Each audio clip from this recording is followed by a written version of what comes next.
자, 여러분 교재 541페이지가 되네. 감정평가의 조건에 따른 분류. 자, 우리 시험에 우선 많이 나오죠. 현재.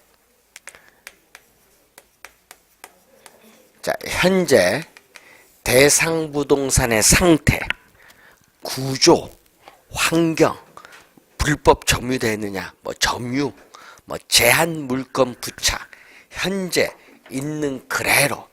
자, 현재 있는 그대로 평가하는 것을 현황평가라고 해요. 현황평가.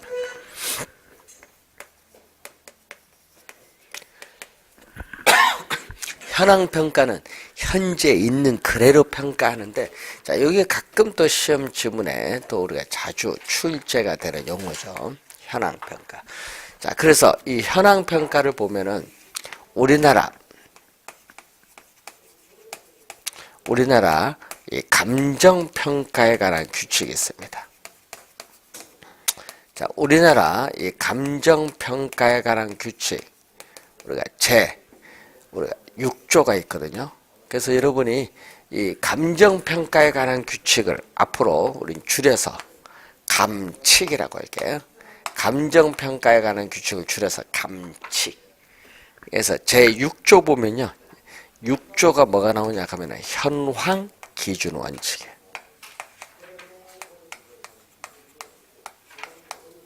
현황 기준 원칙이 6조인데 26회 우선 시험에 나왔죠. 현황 기준 원칙. 그럼 1항을 보면 요거는 또 작년 27회 시험에 또 출제했어요. 작년 시험에.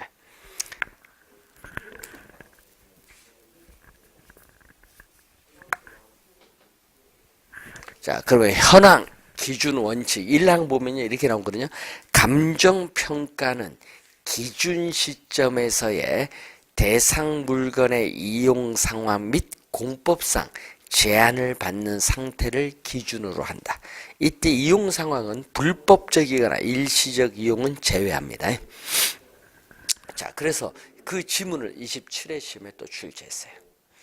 자, 우선은 우리나라는 뭐를 원칙? 현황 기준 원칙입니다. 자, 근데 과거로 갈 수 있거든요.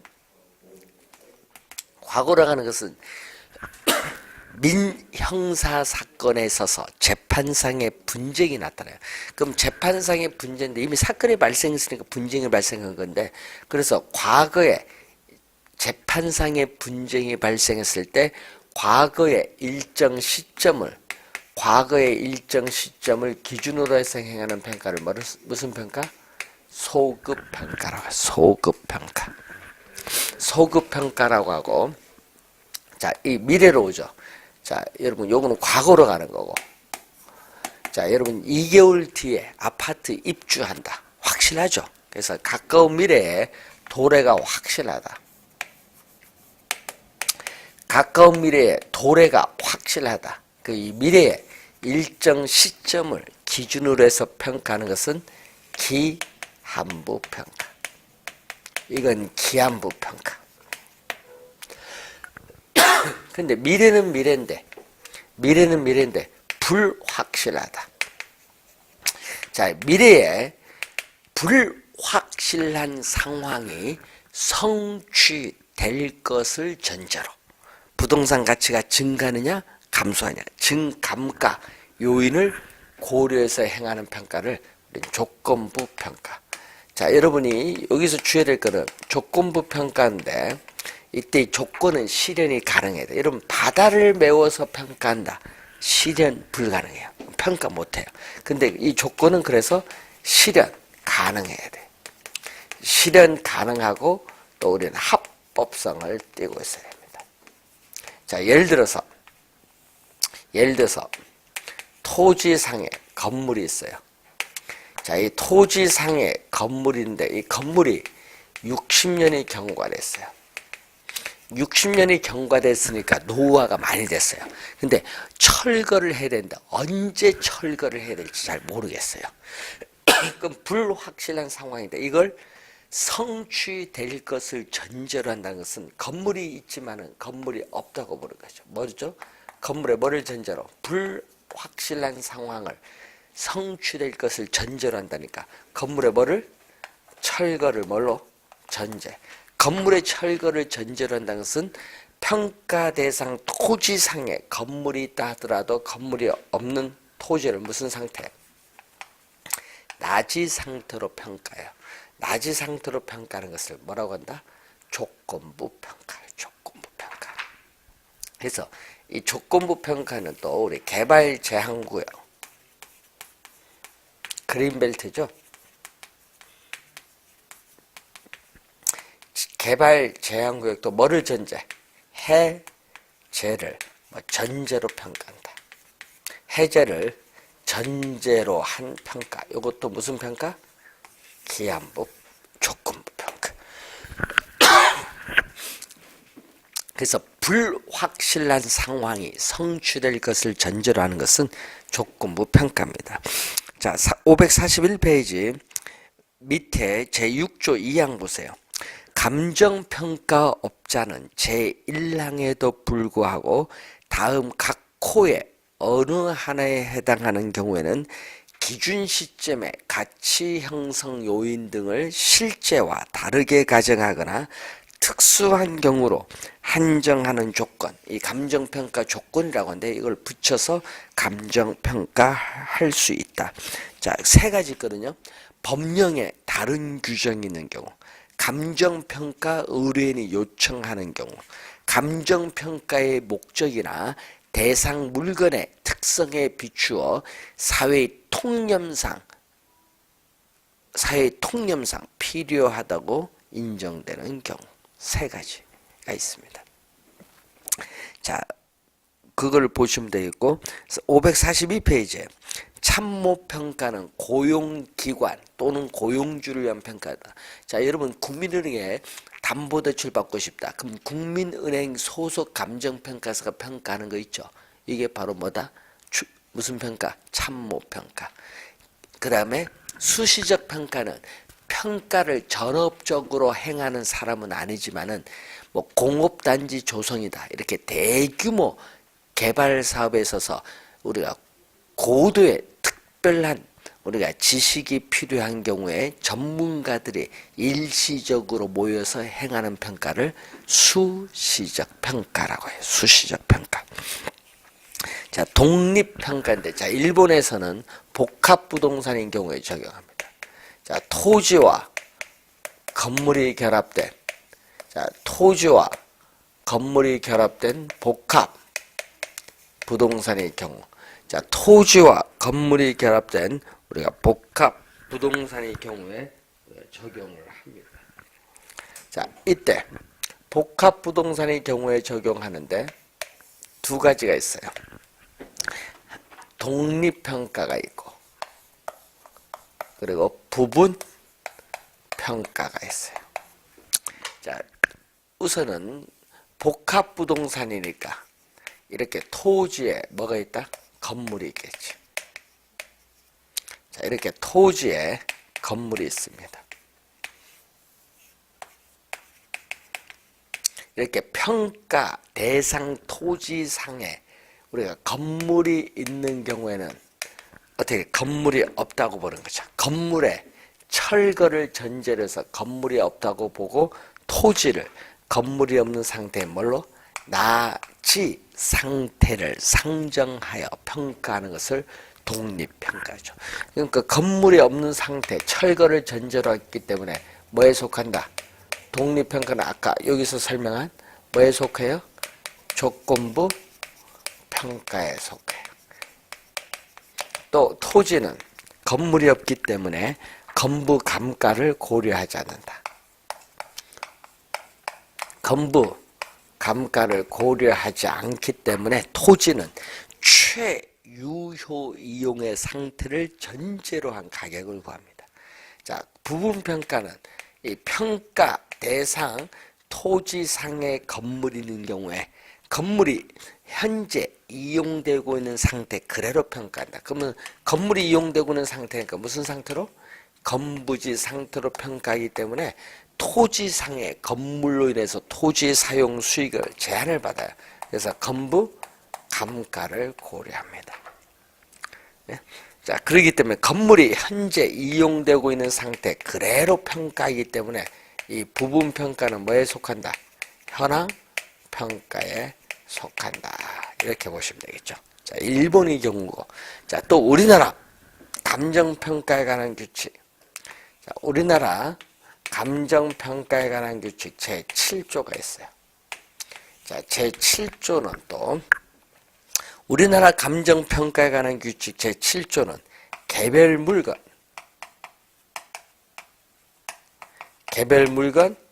기준 원칙이다. 자, 개별 물건 기준 원칙 등이다. 자, 이때 이것은 또 26회 시험에 출제했었죠. 자, 4가지가 있어요. 1항, 2항, 3항, 상인데 1항은 감정평가는 대상 물건마다 개별로 하여야 한다. 하여야는 반드시란 얘기거든요. 그래서 이 개별 물건, 요 기준 원칙이 바로 1항이에요. 등이 있죠. 요 등이 붙은 건 뭐예요? 등은 2항, 3항, 4항이 있기 때문에 등이 간 거예요. 자, 그럼 2항은 뭐냐? 2항은 둘 이상입니다. 2항은 둘 이상의, 자, 둘 이상의 대상 물건이 일체로 거래되거나 대상 물건 상호 간의 용도상 불가분의 관계가 뗄래야 뗄 수 없다. 용도상 불가분의 관계가 있는 경우에는 일괄하여 감정평가할 수 있다. 일괄평가. 요 2개는 작년 27회 시험에 출제했어요. 일괄하여 감정평가할 수 있다. 자, 3항은 구분평가예요. 3항은 구분평가인데 여기는 하나의 대상 물건이라도 가치를 달리하는 부분은 이를 구분하여 감정평가할 수 있다. 자, 예를 들어서 이런 얘기거든요. 자, 도로에 하나의 물건이니까 도로에 1필지의 토지가 있어요. 그러면 앞에는 뭐죠? 도로의 전면 부분, 후면 부분에서 전면 부분은 상업용, 후면은 주거용으로 이용하면요. 도로에 접한 상업이 비싸요. 그러면 이 1필지 토지 전체를 상업용으로 평가하면 과대평가하고요. 이 전체를 주거용으로 평가하면 과소평가돼. 문제가 있어. 이때는 가치가 다르거든요. 이때는 하나의 물건이라도 가치가 다르면 아까 뭐죠? 구분하여 감정평가할 수 있다. 이 말이죠. 자, 그리고 4항은 부분평가. 자, 부분평가인데, 자, 요것은 11회 시험, 19회 시험, 22회 시험에 출제했죠. 자, 부분평가는 여기입니다. 일체로 이용되고 있는 물건의 일부분에 대하여 감정평가하여야 할 특수한 목적이나 합리적인 이유가 있는 경우에는 그 부분에 대하여 감정평가할 수 있다. 부분평가입니다. 그래서 이 부분평가를 할 때는 요걸 해야 돼. 일체로. 부분평가할 때는 일체로 이용되고 있는 물건 전체를 기준한다. 자, 일체로 이용되고 있는 물건 전체를 기준해서 일부분을 평가합니다. 자, 이런 얘기죠. 여기 1필지 토지가 돼요. 1필지 토지에서 일부분, 이 일부분이 도시계획도로가 예정되어 있다. 이 일부분에 대해서 도시계획도로가 예정되어 있다. 예정되어 있어서 이 부분을 뭐 한다? 우리는 수용을 할 때 보상평가하잖아요. 할 때는 이 전체를 기준. 일체로 이용되고 있는 이 물건 전체를 기준해서 이 일부분을 평가하는 것을 무슨 평가? 부분평가. 근데 이 전체가 가격이 동일하다는 얘기예요. 동일한 가격 수준에서 일부분을 평가하는. 자, 그 내용을 우선 봅니다. 그래서 여기서 시험 지문이 제일 많이 출제를 한다.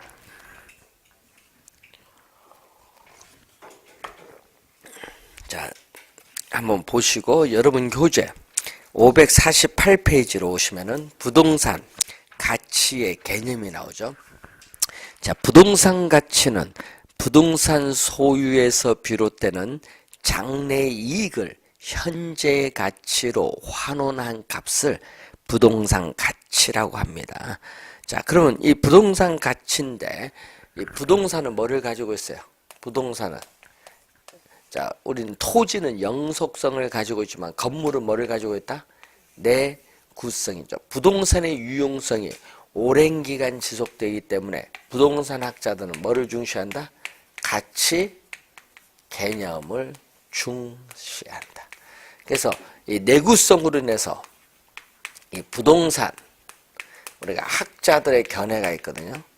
이 부동산 학자들의 견해를 보게 되면은 우리는 가치와 가격이 서로 뭐라고?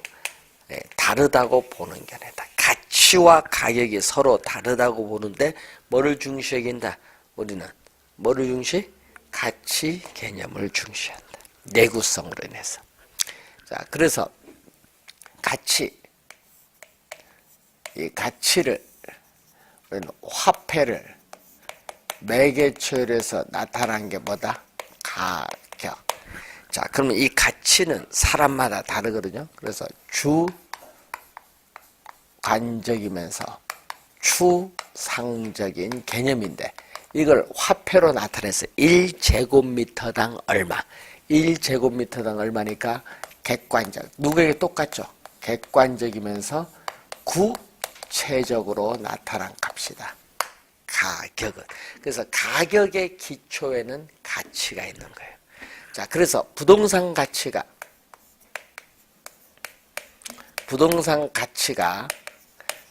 상승하면은 뭐도 오른다? 가격의 기초에는 가치가 있기 때문에 부동산 가격도 오르고 부동산 가치가 하락을 하면 부동산 가격도 하락합니다. 이렇게 가치와 가격은 같은 방향으로 변동해요.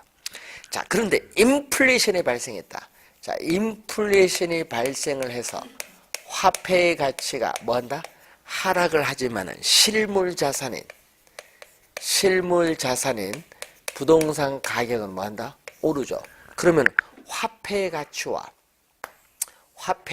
부동산 가격을 이렇게 화폐의 가치와 부동산 가격은 그림에서 보듯이 반대 방향, 역방향으로 변동하고 있다. 반대 방향, 역방향으로 변동하고 있다. 자, 그래서 단기에는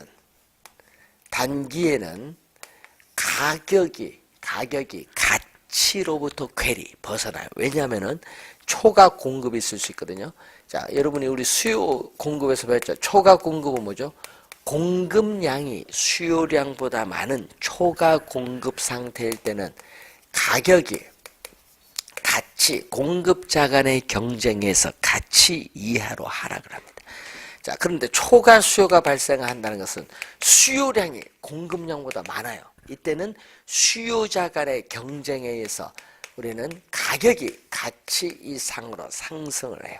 그러다가 뭘로 가면은 장기로 가면은 가격이 이렇게 가치에 일치되게끔 조정이 이루어져. 그래서 가치는 가격의 장기적인 균형값으로서의 성격을 가지고 있죠. 자, 이 지문이 여러분이 우리가 19회 시험에 정답을 물었죠. 19회 시험 정답을. 자, 요걸서 정답을 물었고, 자, 그리고 25회는 여기서 물었죠. 25회 시험은 여기서 가격과 가치인데 부동산 학자들은 뭐를 중시? 가치. 그래서 감정평가사는 가치 개념을 중시하고 공인중개사는 가격의 개념을 중시합니다. 개념상 차이가 있어요. 자, 여러분 교재 548페이지 보시면은 자, 개념상 차이가 있거든요. 우선 가격은 부동산 시장에서 부동산 거래가 성립됐을 때 교환의 대가로서 실제로 지불한 금액이 가격. 가치는 부동산 소유에서 비롯되는 장래이익을 현재 가치화한 값을 말하죠. 그러면 가격은 과거 시점에서 부동산 거래가 성립되었을 때 가지는 과거의 값인 반면, 가치는 현재 시점에서 부동산 소유에서 비롯되는 장래이익을 현재 가치화한 현재의 값. 자, 요 지문을 우리는 또 25회 시험에 출제인데 요걸 뭘로 출제했어요? 가격은 현재의 값, 가치는 미래의 값으로 출제했겠지. 25회 정답 지문. 자, 그리고 자, 지금 현재 시장에서 33평 아파트의 시장 가치가 7억 원이에요. 근데 이민을 가기 위해서 아파트를 금매물로 6억에 매각했다면은 매각 시점에서 아파트의 정상적인 시장 가치 7억 원이 1억 원, 6억 원으로 급격히 1억 하락한 것이라고는 볼 수 없죠. 그래서 이 가격과 가치 사이에는 뭐가 있다? 오차. 플러스 오차일 수도 있고 마이너스 오차인데 하여튼 오차가 존재하는. 자, 가격은 교환의 대가로서 실제로 지불한 시점에서의 가격은 단 한 개. 자, 여러분 33평 아파트 7억 주고 샀다. 7억 가격 단 한 개. 그런데 거기서 5억 융자 받았어요. 그러면 어떻게 돼요? 금융기관에서 담보부동산을 평가한 가격 7억 주고 샀지만은 6억 5천일 수 있어. 담보가치. 또 국세청에서 세금을 부과해서 평가한 과세가치가 6억 2천만 원일 수 있어.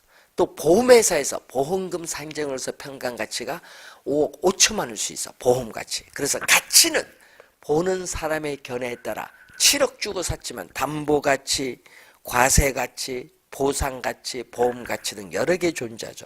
가치의 무슨 개념? 다원적 개념. 가치의 다원적 개념이 나타난다. 그래서 549페이지 보면 여러 가지 나오죠.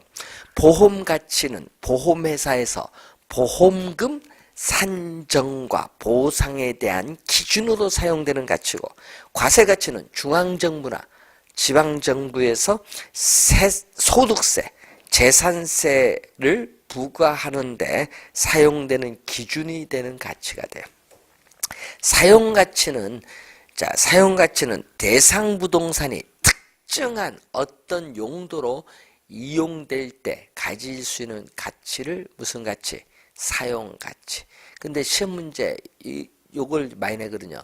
사용가치는 부동산 시장에서 부동산이 매도됐을 때 형성되는 교환가치와는 아무런 상관이 없다. 이 질문을 많이 냅니다. 상관없습니다. 사용가치는 교환가치와는 아무런 관련이 없다. 믿죠?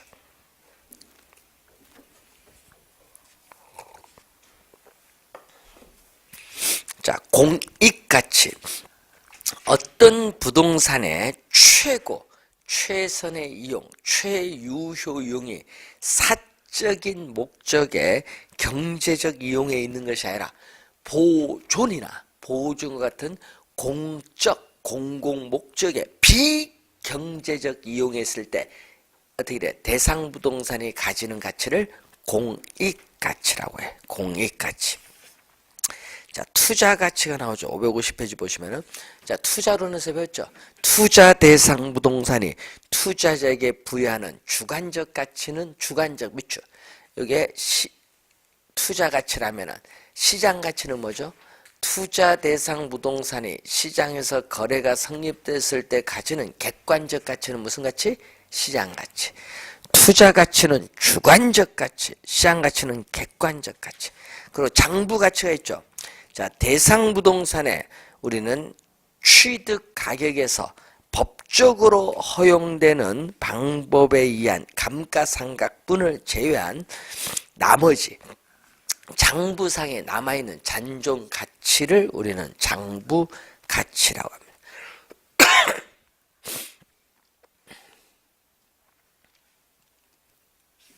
자, 여러분 교재 552페이지 보시면은 부동산 가치의 특징이 나오죠.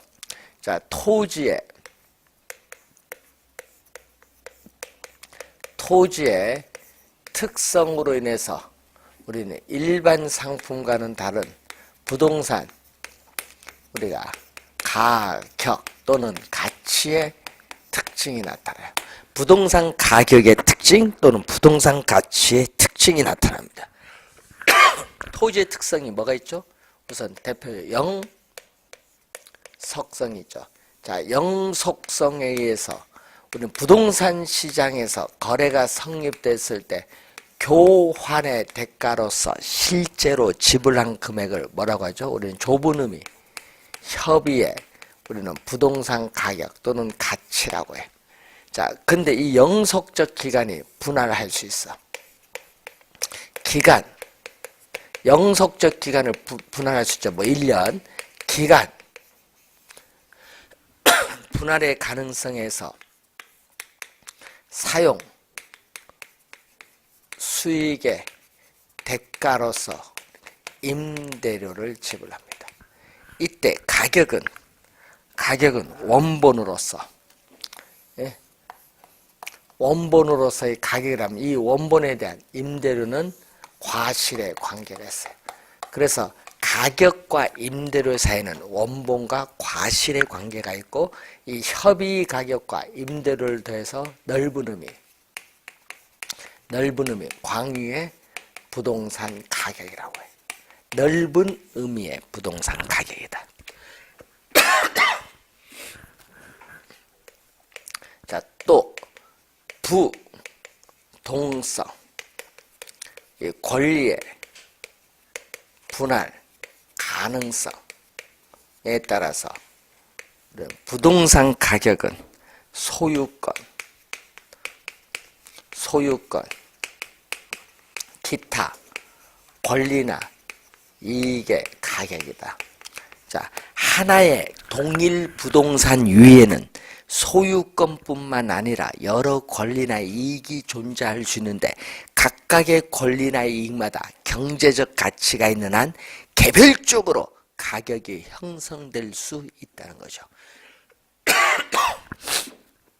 자, 그리고 또 영속성에서 부동산 가격은 과거, 현재 및 장래에 걸친 장기적인 배려하에 형성되면서 부동산 가격은 항상 변화의 과정에 있다. 자, 또 위치가 고정됐기 때문에 부동산 가격은 그 부동산이 속해 있는 지역적인 영향을 받는다. 예, 지역적인 우리가 영향을 받습니다. 자, 그리고 개별성. 부동산 가격은 개별성으로 인해서 거래 당사자의 특수한 사정이나 개별적 동기가 게재되기 쉽기 때문에 사정 보정이 필요해요. 그래서 부동산 가격은 개별적으로 우리는 형성될 수밖에 없다. 자, 또 부동산 가격은 자, 부동산 가격은 부동산 시장에서 수요가 거의 없다. 전무하다고 할지라도 부동산 가격은 일정 수준 이하로 하락을 하지 않는다. 부동산 가격은 일정 수준 이하로 하락을 하지 않는다는 뭐를 가지고 있다? 하방 경직성. 하방 경직성의 특성을 가지고 있다. 하방 경직성.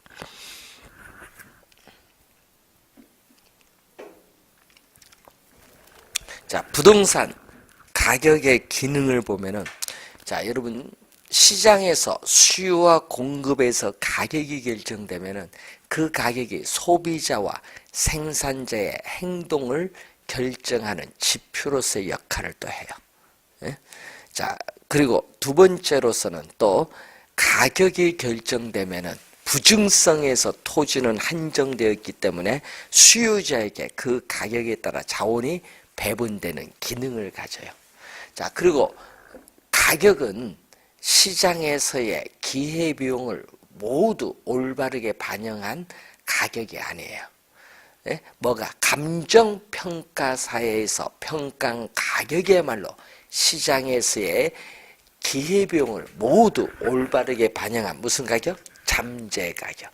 잠재 가격. 평가 가격이 잠재 가격으로서의 기능을 가지고 있어요.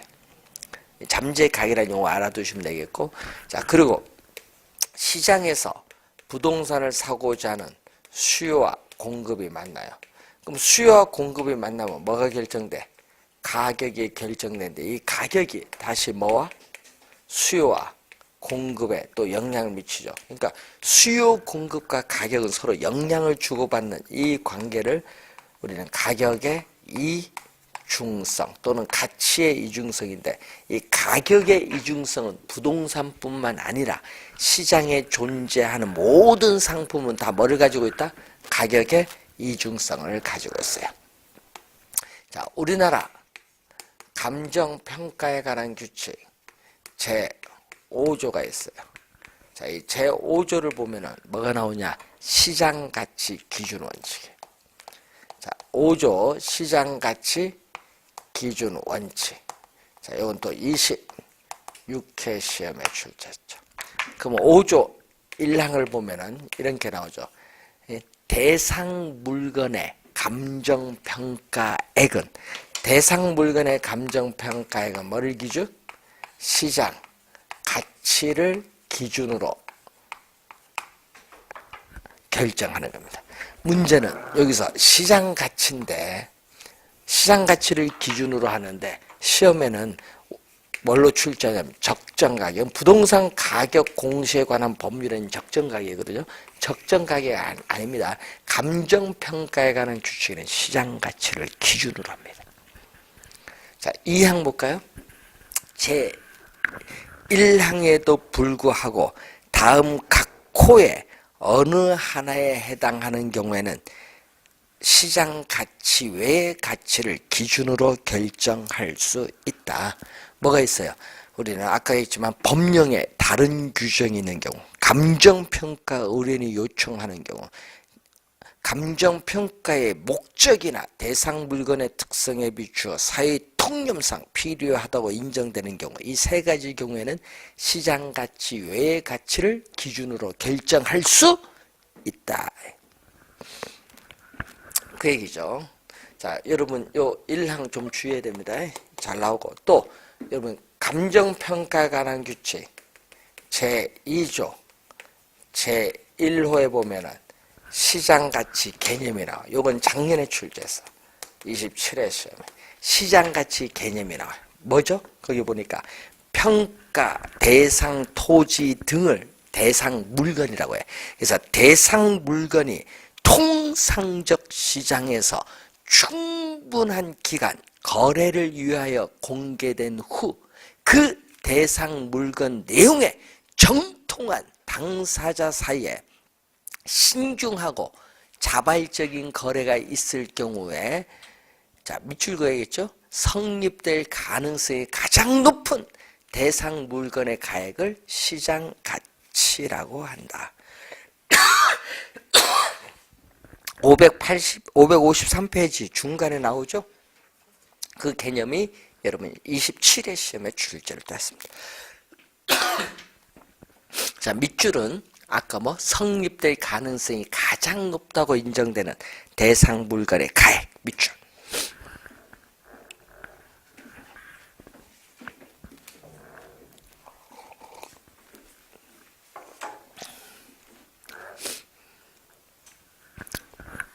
자, 부동산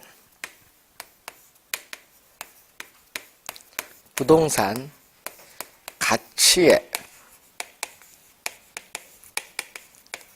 부동산 가치의 형성 요인이 부동산 가치의 발생 요인에 이렇게 영향을 주고, 이게 부동산 가치에 이렇게 영향을 주겠죠. 자, 부동산 가치에 영향을 미치는 가치의 발생 요인. 요인인데 이 가치의 발생 요인에는 우리가 경제적 측면에서 요인이 있죠. 우선 경제적 측면에서 나타나는 요인이 있고 법적인 측면에서 나타나는 요인이 있어요. 자, 이 경제적 측면에서는 뭐에 의해서 우리 부동산 시장의 수요와 공급에 의해서 가치에 영향을 준다. 그럼 수요는 두 가지가 있거든요. 수요는 유용성 또는 효용, 또 유효 수요가 있어요. 공급은 상대적 희소성이 있어요. 자, 유용성은 요거 있죠. 부동산에 관한 욕구를 만족시키는 정도입니다. 자, 여러분 부동산에 관한 욕구를 충족시키는 정도를 유용성, 효용이라고 하는데, 그럼 유용성을 우리가 측정하는 이 기준이 있거든요. 이 주거용 부동산, 이 상업용 부동산, 공업용 부동산에 있어서 주택을 소유하여 생활함으로써 느끼는 이 만족도를 우리는 쾌적성, 부동산을 이용함으로써 얻어지는 경제적 이익과 관련한 수익성, 또 생산 활동에 제공돼서 얻어지는 타당성 분석하는 생산성을 중심으로 판단합니다. 유효수요는 부동산을 구매할 의사, 살 의사가 욕구인데, 살 의사도 있지만 뭐도 가지고 있다? 지불 능력도 가지고 있죠. 지불 능력, 구매력도 있죠. 요거 두 개가 다 있죠. 유효 수요는 살 의사와 지불 능력 둘 다 가지고 있는 것을 말합니다. 자, 상대적 희소성. 자, 희소성은 공급이거든요. 뭐에서 나타난다? 희소성은 여러분이 토지의 특성에서 배웠죠. 부증성. 이 자연적 특성이죠. 토지 소유에 있어서 토지를 소유하고자 하는 인간의 욕망은 무한한데 그 무한한 욕망을 충족시켜줄 토지 자원은 한정되어 있다는 거죠. 근데 상대적이 붙으면 또 뭐가 붙은다? 용도의 다양성, 인문적 특성이죠. 자, 용도의 다양성의 특성에 따라 토지 이용에서의 용도의 전환을 통해서 택지 조성에서 공급은 가능한데 그 공급이 수요에 비해서 부족해. 그래서 수요에 비해서 공급이 양적, 질적으로 부족한 상태를 상대적 희소성인데, 이 상대적 희소성은 시간의 경과함에 따라 계속 어떻게 돼요? 가중될 수밖에 없다. 자, 법적 요인으로서는 이전성. 자, 알프레드 링이죠. 자, 알프레드 링이라는 교수는 이정성도 법적 요인으로서 가치의 발생 요인에 포함시키기도 해요. 이전성은 부동산에 관한 소유권에 대한 통제의 정도가 한 사람에게서 다른 사람에게로 완전히 이전된다는 것을 의미하는 개념. 자, 그러면 부동산 가치의 발생 요인에 영향을 미치는 여러 가지 요인이나 힘을 형성 요인인데, 이 형성 요인은 시간의 경과함에 따라 끊임없이 변동한다. 시간의 경과함에 따라 끊임없이 변동한다는 유동성의 특성을 가지고 있고, 또 가치 형성 요인은 어떻게 돼요? 부동산 가치에 영향을 미치는 가치의 형성 요인은 상호 유기적인 관련하에 가치에 영향을 미치고 있다는 연관성의 특성. 가치 형성 요인은 유동성의 특성, 연관성의 특성 두 가지가 있는데, 자, 일반 경제 사회에 여러 가지 요인이 부동산의 상태 및 가치 수준에 영향을 미치는 일반 요인이 있겠죠. 여기에는 뭐 인구라든지 가족 구성이란 사회적인 여러 가지 요인이 있죠. 도시 형성이라든지 공공시설의 정비 상태 이런 거, 뭐 여러분이 세금이라든지 고용, 임금, 뭐 산업 구조 이런 것은 경제적 측면에서 요인이고, 세금과 관련된 제도, 규제, 계획, 뭐 통제 이런 것은 행정적 요인이죠. 자, 이 일반 요인이 지역에 국한되면서 지역의 부동산 상태 및 가치 수준에 영향을 미치는 요인을 지역 요인. 자, 그리고 또 뭐가 있다? 개별 요인이 있겠죠. 토지나 건물의 개별적인 상태가 부동산의 가치에 영향을 미치는 개별 요인. 요 세 가지를 가치의 3대 요인. 일반 요인, 지역 요인, 개별 요인을 우리는 가치의 3대 요인이라고 합니다. 그래서 564페이지 보시면은 이렇게 오죠. 이 가치가 다시 가치의 형성 요인에 영향을 미치고, 형성 요인은 발생 요인을 거쳐서 가치에 또 영향을 미쳐요. 이걸 계속 반복되는 걸 뭐라고 해요? 계속적으로 반복되는 것을 피드백 원리라고 해요. 피드백 원리. 그래서 피드백 원리거든요. 그래서 이 과정에서 우리는 부동산 가치에 여러 가지 원칙이 성립을 해요. 그럼 부동산 가치에 여러 가지 원칙이 성립한데, 그럼 부동산 가치의 제원칙이라는 것은 부동산 가치가 어떻게 형성되고 유지되고 있는가에 관한 법칙성입니다. 그래서 이 부동산 가치의 여러 가지 원칙은 직접적으로 또는 간접적으로 서로 관련을 맺으면서 부동산 평가 활동을 함에 있어서 중요한 지침으로 삼으려는 기준이 가치의 제원칙. 이제 여러분은 13가지 원칙을 배우는데 원래 이 13가지 원칙에서 출제 예상되는 부분입니다. 13가지 원칙 원래 출제 예상되는 부분인데 그 내용은 잠시 쉬고 시작하겠습니다.